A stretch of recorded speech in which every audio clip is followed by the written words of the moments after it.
الحمد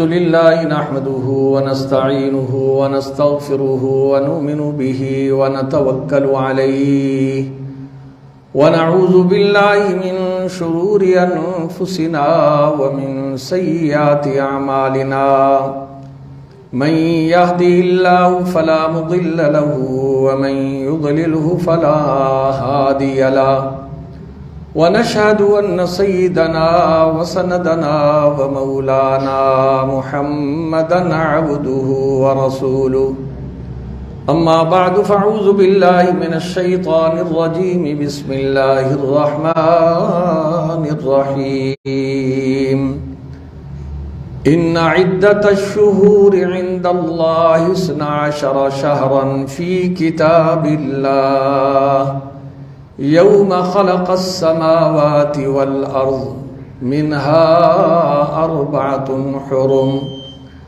قال رسول الله صلى الله عليه وسلم اللهم بارك لنا في رجب وشعبان وبلغنا رمضان وفي حديث آخر قال رسول الله صلى الله عليه وسلم من آذى عليا فقد آذاني وفي حديث آخر قال رسول الله صلى الله عليه وسلم أقضاهم علي آمنت بالله وصدق الله مولانا العظيم اللهم صل على سيدنا محمد وعلى آل سيدنا ومولانا محمد وبارك وسلم وصل عليه ہر ابتدا سے پہلے ہر انتہا کے بعد ذات نبی بلند ہے ذات خدا کے بعد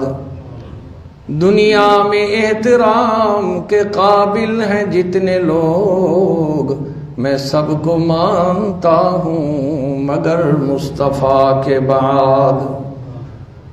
سامعین محترم،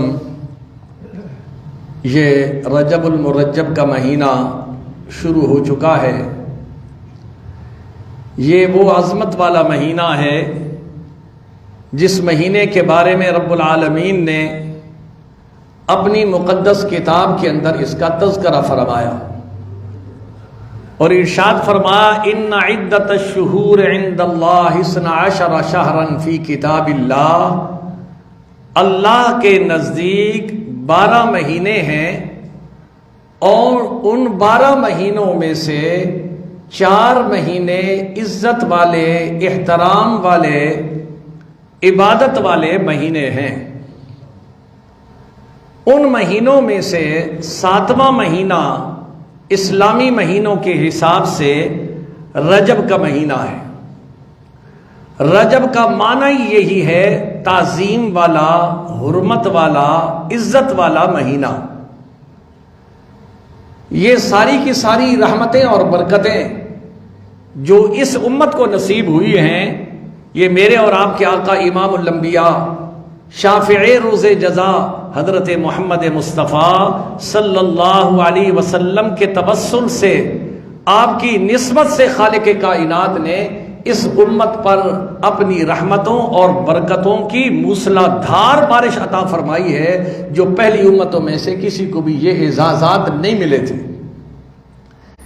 یہ وہ مہینہ رجب کا مہینہ ہے جس کا احترام روز ازل سے چل رہا تھا، حتیٰ کہ کفار اور مشرکین جو تھے وہ بھی ان 4 مہینوں کا احترام کیا کرتے تھے۔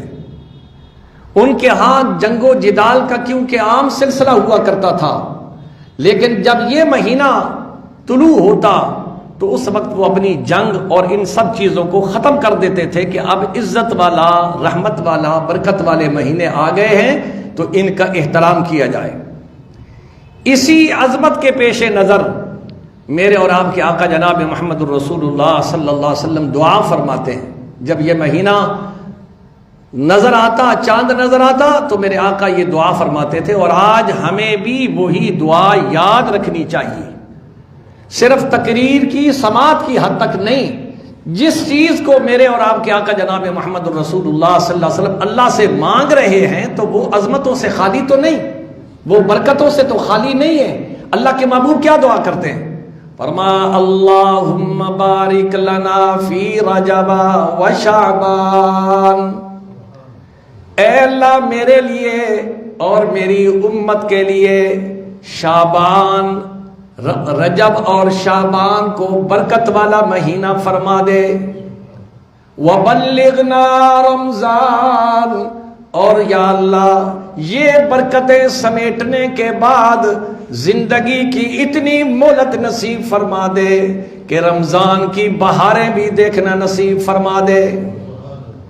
میرے اور آپ کے آقا جناب محمد الرسول اللہ صلی اللہ علیہ وسلم نے ان 3 مہینوں کی جو دعا فرمائی، اللہ والوں نے بڑی عجیب اس کے اندر نسبت لکھی ہے۔ فرمایا رجب کا مہینہ نیکیوں کے بیج کاشت کرنے کا مہینہ ہے، شعبان کا مہینہ اپنے آنسوؤں سے اس بیج کو سیراب کرنے کا مہینہ ہے، اور رمضان کا مہینہ فصل کاٹنے کا اور پھل کھانے کا مہینہ ہے۔ لیکن پھل کون کھائے گا؟ جس نے بیج بویا ہوگا، جس نے بیج بونے کے بعد اسے اپنے آنسوؤں کا پانی دیا ہوگا۔ تو پھر میرے اور آپ کے آقا جناب محمد الرسول اللہ صلی اللہ علیہ وسلم نے فرمایا پھر اللہ کریم اس کے گناہوں کی بھی معافی کا اعلان کر دیں گے۔ 2 مہینے لگاتار جب وہ رب کی بارگاہ میں دعا کرتا رہا ہوگا، رب العالمین فرماتے پھر دیکھو کیسی میں مہربانی کروں گا، الا من تاب وآمن وعمل عملا صالحا فاولئک یبدل اللہ سیئاتہم حسنات۔ یہ بھی رحمت برکت 1,24,000 نبیوں کو امتوں کو نصیب نہیں ہوئی جو اللہ نے حضور کے صدقے میں اس امت کو نصیب فرمائی ہے۔ میرے اور آپ کے آقا جناب محمد الرسول اللہ صلی اللہ علیہ وسلم نے فرمایا اللہم بارک لنا، برکت عطا فرما۔ اس سے یہ حضور سبق دینا چاہتے ہیں، اصل چیز برکت ہے، کثرت نہیں۔ برکت کسے کہتے ہیں؟ برکت کہتے ہیں تھوڑی چیز میں ضرورت کا پورا ہو جانا اور اس کے ساتھ ساتھ اللہ کی طرف سے سکون اور رحمت والی نعمت نصیب ہو جانا۔ آج دنیا میں آپ دیکھیں کتنے لوگ ہیں جن کو اللہ نے اتنی دولت دی ہے کہ اس دولت کا حساب کا انہیں بھی پتہ نہیں، لیکن میں منبر رسول پر بیٹھ کر یہ بات قرآن و حدیث کی روشنی میں یہ کہتا ہوں، آج ان سے جا کے پوچھو سکون ہے؟ نہیں۔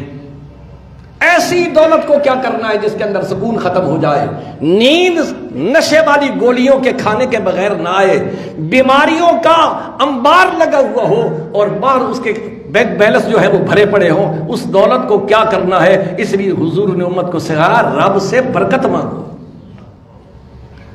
ہر وقت یہ دعا کیا کہ یا اللہ برکت دے، اور دعا میں یہ کثرت نہ مانگو یہ مجھے اتنی دولت دے، یا اللہ اتنی دے کہ مجھے کسی کے سامنے ہاتھ نہ پھیلانا پڑے۔ وہ دنیا کا امیر ترین انسان ہے جسے اللہ سکون بھی نصیب فرما دے اور ساتھ ساتھ برکت بھی نصیب فرما دے۔ پھر میرے اور آپ کے آقا جناب محمد الرسول اللہ صلی اللہ علیہ وسلم نے فرمایا ان 3 مہینوں میں اللہ نے 3 برکت والی راتیں بھی رکھی ہیں۔ وہ 3 راتیں رجب کے مہینے میں اللہ نے معراج کی رات رکھی، شعبان کے مہینے میں اللہ نے شب برات رکھی، رمضان کے مہینے میں اللہ نے شب قدر رکھی۔ نہ پہلی امتوں کو شب معراج نصیب ہوئی، اپنی قسمت پہ ناز کرو، نہ پہلی امتوں کو شب معراج نصیب ہوئی، نہ پہلی امتوں کو شب برات نصیب ہوئی، نہ پہلی امتوں کو شب قدر نصیب ہوئی۔ پھر میں کیوں نہ کہوں قسمت سے مل گئی ہے قیادت حضور کی، اللہ کا کرم ہے نسبت حضور کی۔ یہ رب العالمین نے نسبت حضور نصیب فرما دی ہے۔ تو میں عرض یہ کر رہا تھا، اس مقدس مہینے میں رب العالمین نے میرے اور آپ کے آقا جناب محمد رسول اللہ صلی اللہ علیہ وسلم کو معراج نصیب کیا۔ ان آنکھوں سے بغیر کسی پردے کے، بغیر کسی واسطے سے رب کا دیدار بھی نصیب کیا ہے، اور آمنے سامنے گفتگو کرنے کا بھی شرف نصیب ہوا ہے۔ حضرت موسیٰ علیہ نبی علیہ الصلوۃ والسلام عرض کرتے ہیں، یا اللہ مجھے اپنا دیدار نصیب فرما دے۔ اللہ نے فرمایا نہ تیری آنکھ دیکھے نہ چشم انبیاء دیکھے، مجھے دیکھے تو اے موسیٰ نگاہ مصطفیٰ دیکھے۔ یہ اللہ نے میرے اور آپ کے آقا جناب محمد رسول اللہ صلی اللہ علیہ وسلم کو شرف بخشا ہے کہ حضور نبی کریم صلی اللہ علیہ وسلم نے ان آنکھوں سے حضور اللہ کا دیدار کیا ہے۔ اسی مہینے میں امیر المومنین، خلیفۃ المسلمین، خلیفہ رابع سیدنا علی المرتضیٰ رضی اللہ تعالی عنہ کی ولادت ہوتی ہے۔ کون علی؟ آج دنیا یہ کہتی ہے اہل سنت علی کو نہیں مانتے، ہم کہتے ہیں جو علی کو نہ مانے وہ بھی کافر، اور جو باقی تین کو بھی نہ مانے اور صحابہ کو نہ مانے وہ بھی کافر۔ ہم سارے 1,24,000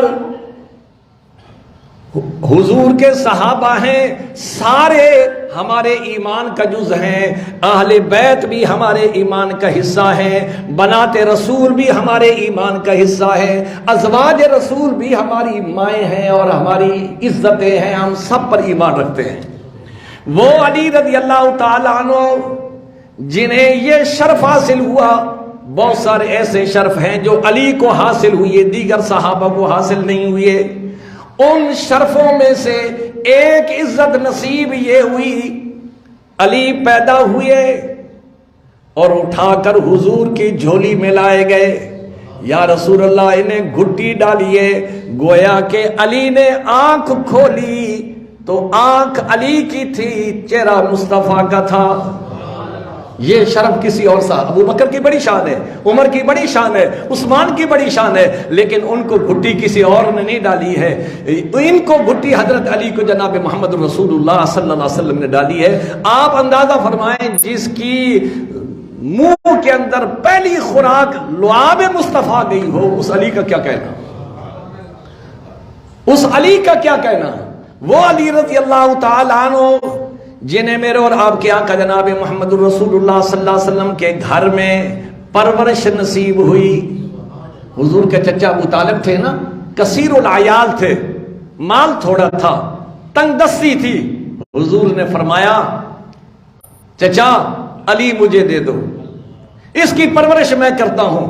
آپ اندازہ فرمائیں جس پر ایک لمحہ کے لیے میرے آقا کی نگاہ پڑ گئی اس کی کتنی شان ہے، اور جو 13 سال مسلسل نبی کی نگاہوں کے سامنے رہا اس علی کی عظمت کا کیا کہنا ہے۔ یہ تو عام ولی کی شان ہے نا، نگاہ ولی میں یہ تاثیر دیکھی، بدلتی ہزاروں کی تقدیر دیکھی۔ یہ ولی کی شان ہے کہ ایک نگاہ پڑ جائے اور اس کو وہ مقام نصیب ہو جائے۔ اس علی کی کیا شان ہے جو 24 گھنٹے نبی کی نگاہ کے سامنے رہتا ہے، جس کو لقمے حضور نے اپنے ہاتھوں سے کھلائے ہو۔ یہ ہے علی کی شان، تم بیان کر کے تو دکھاؤ تم علی کی شان ہے، علی کے دعوے دار تم بنے ہوئے ہو۔ اہل سنت والجماعت کی زبان سے اور ان کے نزدیک سنو تو صحیح علی کا مقام کیا ہے۔ وہ علی رضی اللہ تعالیٰ عنہ جن کے بارے میں میرے اور آپ کے آقا جناب محمد رسول اللہ صلی اللہ علیہ وسلم نے ارشاد فرمایا، من آذا علیًا فقد آذانی، جس نے علی کو پریشان کیا اس نے مصطفیٰ کو پریشان کیا، اور جس نے مصطفیٰ کو پریشان کیا اس نے خدا کو ناراض کیا۔ وہ علی رضی اللہ تعالیٰ عنہ جنہیں نبی کریم صلی اللہ علیہ وسلم معراج سے تشریف لائے نا، تو حضرت علی بیٹھے ہیں اور حضور نے فرمایا علی تجھے خوشخبری سناؤں؟ یا رسول اللہ سنائیں۔ فرمایا میں نے رات کو اپنے محل کے سامنے تیرا محل دیکھا جنت میں، میرے گھر جنت میں، یہاں بھی تیرا گھر میرے گھر کے ساتھ ہے، یہاں بھی میری بیٹی لخت جگر تیرے نکاح میں ہے، تو داماد رسول ہے، لیکن اللہ نے مجھے جنت میں تیری شان یہ دکھائی ہے کہ میرے جنت کے محل میں سامنے تیرا گھر بھی کھڑا ہوا ہے۔ وہ علی رضی اللہ تعالیٰ عنہ جنہیں نبی کریم صلی اللہ علیہ وسلم صحابہ کرام کے درمیان میں مواخات فرما رہے ہیں، بھائی چارہ فرما رہے ہیں، مہاجر کو انصار کا بھائی، انصار کو مہاجر کا بھائی، تو ایک ایک کا ہاتھ پکڑ کر دوسرے کے ہاتھ کے حوالے کرتے ہیں، یہ تیرا بھائی ہے، یہ تیرا بھائی ہے۔ یہ مثال بھی دنیا کے اندر خدا کی خدائی میں ایسا مواخات کا رشتہ بھی دنیا میں کسی نے نہیں دیکھا ہوگا کہ حضور نے کیسے صحابہ کو بھائی بھائی بنایا۔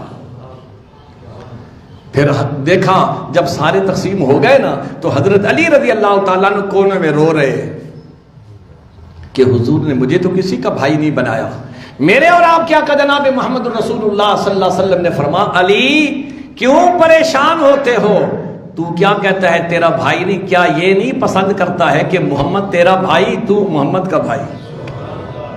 یہ شان بھی سیدنا علی المرتضیٰ رضی اللہ تعالیٰ عنہ کو میرے اور آپ کے آقا جناب محمد رسول اللہ صلی اللہ علیہ وسلم کی زبان فیض ترجمان سے نصیب ہوا ہے۔ حضور نبی کریم صلی اللہ علیہ وسلم، وقت تھوڑا ہے، مختصر سب یہ جھلکیاں آپ کے سامنے پیش کر رہا ہوں۔ نبی کریم صلی اللہ علیہ وسلم نے فرمایا اقضاہم علی، حضور کے 1,24,000 صحابہ میں فیصلہ کرنے کی جو استطاعت، جو شان اللہ نے علی کو نصیب فرمائی تھی، حضور کے سارے صحابہ میں سے کسی کو یہ شان ملی نہیں۔ ایسی گتھیاں آپ نے سلجھائی، جہاں ابو بکر کے ہاتھ کھڑے ہیں، عمر کے ہاتھ کھڑے ہیں، عثمان کے ہاتھ کھڑے ہیں، کیسے فیصلہ کرے؟ علی نے منٹوں میں فیصلہ کر دیا۔ تو حضور نے فرمایا اقضاہم علی، میرے صحابہ میں فیصلہ کرنے کی جو شان اللہ نے علی کو نصیب فرمائی ہے وہ کسی کو بھی نصیب نہیں فرمائی۔ پھر حضور نے فرمایا حضرت علی رضی اللہ تعالیٰ عنہ کو یہ شان، اشجع الناس، حضور کے صحابہ میں بڑے بڑے بہادر تھے لیکن علی سے سب کم تھے۔ حضور نے حضرت علی کو کیا اعزاز نصیب فرمایا، سبحان اللہ، فرمایا اسد اللہ و اسد الرسول، علی اللہ کا بھی شیر ہے، مصطفیٰ کا بھی شیر ہے۔ اس شیر کی مردانگی کا ایک واقعہ، نبی کریم صلی اللہ علیہ وسلم جنگ میں تشریف لے گئے ہیں، کیسی جنگ ہے اس کا نقشہ اللہ نے قرآن میں کھینچا ہے۔ فرمایا اذ جاءوکم من فوقکم ومن اسفل منکم واذ زاغت الابصار، ایسی سخت جنگ تھی جس کے اندر کفار بڑا تیار ہو کے آئے، صحابہ ان کی طاقت کو، ان کی تعداد کو، ان کی ان چیزوں کو دیکھ کر آنکھیں پھٹی کی پھٹی رہ گئی، کیا بنے گا؟ اور کفار کا سب سے بڑا پہلوان اس زمانے میں عبد البت تھا، اور وہ للکار رہا ہے میدان میں، اے محمد نکال اپنے لوگوں کو جنہیں تو جنت کی خوشخبریاں سناتا ہے، آج میرے ساتھ آ کے لڑ کے دیکھیں، جنت میں جائیں نہ پھر۔ یہ بات سنی، سارے صحابہ سہمے بیٹھے ہیں، ڈرے ہوئے ہیں، کون اس کا سوال کا جواب دے؟ قربان جاؤں علی پہ چھلانگ لگاتے ہیں، یا رسول اللہ میں اترتا ہوں میدان میں۔ حضور نبی کریم صلی اللہ علیہ وسلم ارشاد فرما علی بیٹھ جا، تو بچہ ہے، وہ بہت بڑا پہلوان ہے۔ پھر اس نے اسلام پر طعن و تشنیع کی، نوک جھونک کی، للکارا مسلمانوں کو، علی پھر کھڑے ہو جاتے ہیں۔ حضور نے پھر فرمایا علی بیٹھ جا۔ تیسری مرتبہ جب اس نے للکارا، علی کھڑے ہوئے، قربان جاؤں علی تیری عظمت پر وہ کیسا منظر ہوگا؟ فرمایا جب حسن تھا ان کا جلوہ نما، انوار کا عالم کیا ہوگا؟ جب حسن تھا ان کا جلوہ نما، انوار کا عالم کیا ہوگا؟ ہر کوئی فدا ہے بن دیکھے دیدار کا عالم کیا ہوگا؟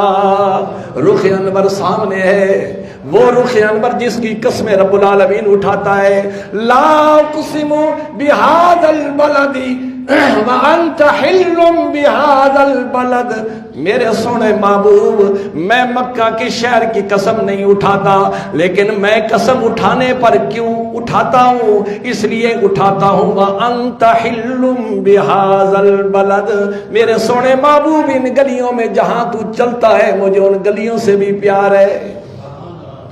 جب حسن تھا ان کا جلوہ نما، انوار کا عالم کیا ہوگا، ہر کوئی فدا ہے بن دیکھے دیدار کا عالم کیا ہوگا۔ جس وقت تے خدمت میں ان کی بو بکر و عمر عثمان و علی، اس وقت رسول اکرم کے دربار کا عالم کیا ہوگا۔ جب تیسری مرتبہ دشمن نے للکارا، علی پھر چھلانگ لگاتے ہیں، علی تیری شجاعت کو بہادری کو سلام ہے۔ پھر حضور نے فرمایا اچھا علی نزدیک آ، یارو ذرا منظر دیکھو۔ نبی کریم صلی اللہ علیہ وسلم نے اپنی دستار مبارک اتاری، علی کو کہا سر ذرا نیچے کرو، اور اپنی دستار مبارک علی کے سر پہ رکھی۔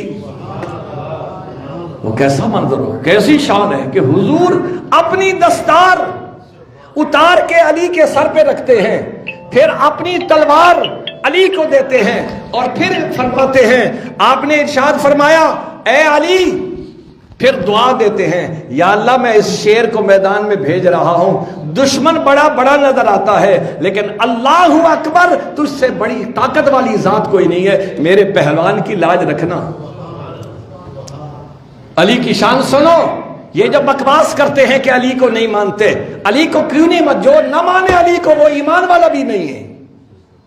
علی ہمارا ایمان ہے، ابھی علی ہمارا مان ہے مسلمانوں کا، علی مسلمانوں کی شان ہے، علی اللہ اور اس کے رسول کا شیر ہے، جسے اللہ کے نبی نے فرمایا اسد اللہ و اسد الرسول، جو اللہ کا بھی شیر ہے مصطفیٰ کا بھی شیر ہے۔ وہ علی المرتضیٰ رضی اللہ تعالی عنہ جا رہے ہیں میدان کے اندر، اور پھر کیا پڑھتے جا رہے ہیں؟ نخرے کے ساتھ جا رہے ہیں، ٹہلتے ہوئے جا رہے ہیں۔ حضور نے فرمایا یہ اس طرح تکبر کے ساتھ چلنا اللہ کو پسند نہیں ہے، لیکن میدان کارزار میں جب کفر و اسلام کا مارکا ہو اور اس کے اندر اکڑ کے چلو کہ ہم خدا کے ماننے والے ہیں، اللہ کو بڑے پسند ہیں۔ حضرت علی رضی اللہ تعالی عنہ میدان میں جا رہے ہیں اور تعارف کرواتے ہیں، فرمایا سمتنی امی حیدرہ، اے پہلوان سن لے، میری ماں نے میرا نام حیدر رکھا ہے اور حیدر شیر کو کہتے ہیں، اب حملہ تجھے میں اختیار دیتا ہوں، پہلے تو حملہ کر، میں اللہ کا شیر ہوں، مصطفیٰ کا شیر ہوں، علی وہ شیر ہے۔ وہ عبد الود کہنے لگا جو کفار کا اتنا بڑا پہلوان تھا، کہتے ہیں سینکڑوں بندوں کا اکیلا مقابلہ کرتا تھا، اس لیے تو حضور نبی کریم صلی اللہ علیہ وسلم بار بار فرماتے ہیں علی تو بچہ ہے، بیٹھ جا بیٹھ جا بیٹھ جا، لیکن علی کو رب نے عزت جب دینی تھی تو یوں عطا فرمائی۔ وہ عبد الود کہنے لگا جب دیکھا کہ علی کا قد چھوٹا ہے، وجود درمیانہ سا ہے، تو عبد الود کہنے لگا بھتیجے تیرا باپ میرا دوست تھا، میں تمہیں قتل نہیں کرنا چاہتا، میں تمہیں اجازت دیتا ہوں میدان سے واپس چلا جا۔ علی کے جواب سنیے، عبد الود کو جواب دیتے ہیں، فرمایا تو مجھے قتل نہیں کرنا چاہتا، میں تیری جان کے ٹکڑے کرنا چاہتا ہوں، میں تیری جان کے ٹکڑے کرنا چاہتا ہوں، سمجھ جا اور کر میرے اوپر وار، تمہیں پتا چلے نبی کا شیر کیسا ہوتا ہے اور خدا کا شیر کیسا ہوتا ہے۔ اس نے حملہ کیا، جس کو اپنے حملے پہ بڑے ناز تھا، جو ایک ایک وار کے ساتھ دو دو تین تین بندوں کی گردنوں کو اڑا دیا کرتا تھا، آج مصطفیٰ کا غلام سامنے علی المرتضیٰ کھڑا ہے، اور جب اس نے حملہ کیا آپ نے ڈھال کے ساتھ اس کا حملہ روکا، کہا پھر کر لے، یہ ماننا ہو کہ پہلا ہے، پھر اس نے حملہ کیا، پھر فرمایا اب میری باری ہے۔ مصطفیٰ کا غلام حضرت علی المرتضیٰ رضی اللہ تعالیٰ عنہ اللہ کا نام بلند کر کے پہلا واری کرتے ہیں کہ عبد الود میدان کے اندر دو ٹکڑے اس کے یوں کمتے ہوئے تڑپتے ہوئے نظر آتے ہیں، اور صحابہ نے نعرہ لگایا، اور نبی کریم صلی اللہ علیہ وسلم نے جب دیکھا نا کہ یہاں گتھم گتھا ہو گئے ہیں، پتہ نہیں علی کا کیا بنا ہوگا، حضور دعا فرما جس کے پیچھے مصطفیٰ کی دعا ہو، جس کے لعاب میں محمد رسول اللہ کے منہ لعاب اس کے منہ کے اندر گی ہو، جس کے سر پر دستار محمد رسول اللہ نے پڑھائی ہو، اور جس کے ہاتھ میں تلوار محمد رسول اللہ نے دیا ہو، کیا وہ محمد رسول اللہ کا وہ پہلوان یوں ہی ضائع ہوگا؟ میدان کے اندر اترتے ہیں، دو ٹکڑے کر دیتے ہیں، اور پھر دنیا نے دیکھا، فرمایا کیوں علی کس لیے جا رہا تھا؟ فرمایا شہادت آخری منزل ہے انسانی سعادت کی، شہادت آخری منزل ہے انسانی سعادت کی، وہ خوش قسمت ہے مل جائے جسے دولت شہادت کی۔ اور مسلمان جو ہے نا وہ کیسے لڑتا ہے؟ فرمایا تمہاری فتح یابی منحصر ہے فضل یزداں پر، نہ قوت پر نہ شوکت پر نہ کثرت پر نہ ساما پر، ہیں جی۔ اور جب صحابہ اترتے ہیں نا میدان میں، فرمایا غلامان محمد، غلامان محمد ہرگز نہیں ڈرتے۔ جب وہ میدان میں جاتے ہیں اپنا تعارف کرواتے ہیں، حضرت علی رضی اللہ تعالیٰ عنہ جب تشریف لائے، صحابہ کرام نے محمد الرسول اللہ صلی اللہ علیہ وسلم نے اٹھ کے استقبال کیا، علی وہ کیسا منظر ہوگا، محمد الرسول اللہ تیری پیشانی کا بوسہ لے رہے ہیں، یہ شان علی ہے۔ اور حضور نبی کریم صلی اللہ علیہ وسلم نے فرمایا اقداہم علی اشیع الناس، علی وہ ہے جو علم کے سمندر امت کو ملے ہیں، ریاضی ہو، میراث ہو، دیگر علوم ہو، سارے کے سارے علوم کا منبع حضرت علی تھے، انہی کی وجہ سے اللہ تعالیٰ نے امت کو علوم نصیب فرمائے۔ اسی طرح اسی مہینے میں امیر المومنین، خلیفۃ المسلمین، خان المسلمین سیدنا امیر معاویہ رضی اللہ تعالی عنہ کی وفات ہوتی ہے۔ کون معاویہ؟ وہ معاویہ جس کے لیے میرے آقا جناب محمد رسول اللہ صلی اللہ علیہ وسلم نے دعا فرمائی، اللہم اجعل معاویۃ ہادیا مہدیا، وہ معاویہ جس کے لیے میرے آقا نے ارشاد فرمایا اللہم علمہ الکتاب والحساب وقہ العذاب۔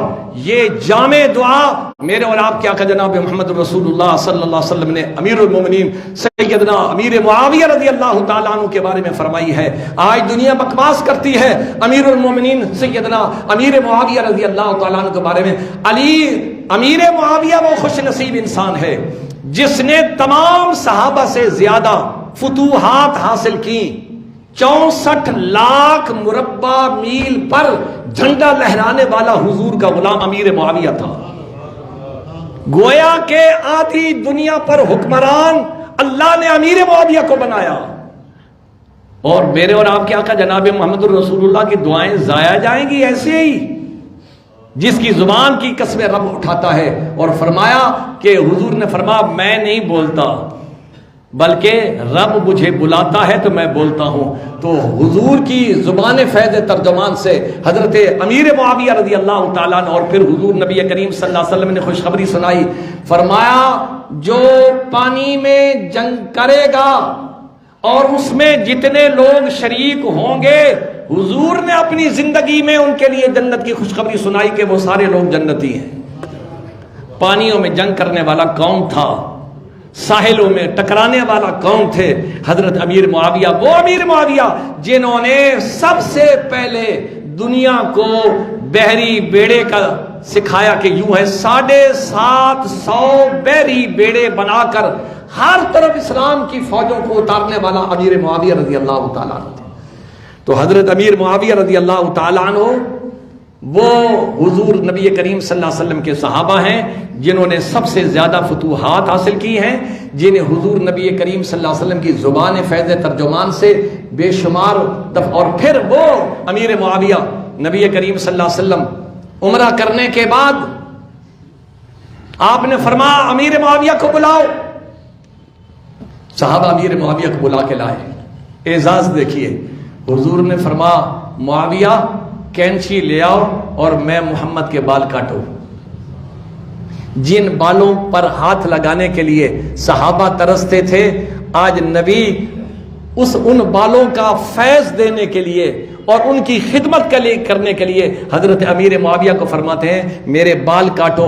حضرت امیر معاویہ بال کاٹ رہے ہیں، صحابہ رش کر رہے ہیں۔ یار کتنا خوش نصیب ہے، نبی کے بالوں سے ٹچ ہو رہا ہے، نبی کے سروں کو ہاتھ لگا رہا ہے، پیار سے بال کاٹ رہا ہے۔ جب وہ فارغ ہوئے تو حضور نے فرمایا امیر معاویہ یہ بال تبرک کے لیے رکھ لینا، یہ میرے ناخن تبرک کے لیے رکھ دینا۔ اور حضور نبی کریم صلی اللہ علیہ وسلم خوش ہو کر ایک موقع پر آپ نے فرمایا معاویہ یہ میری چادر بھی تجھے میں نصیب کرتا ہوں۔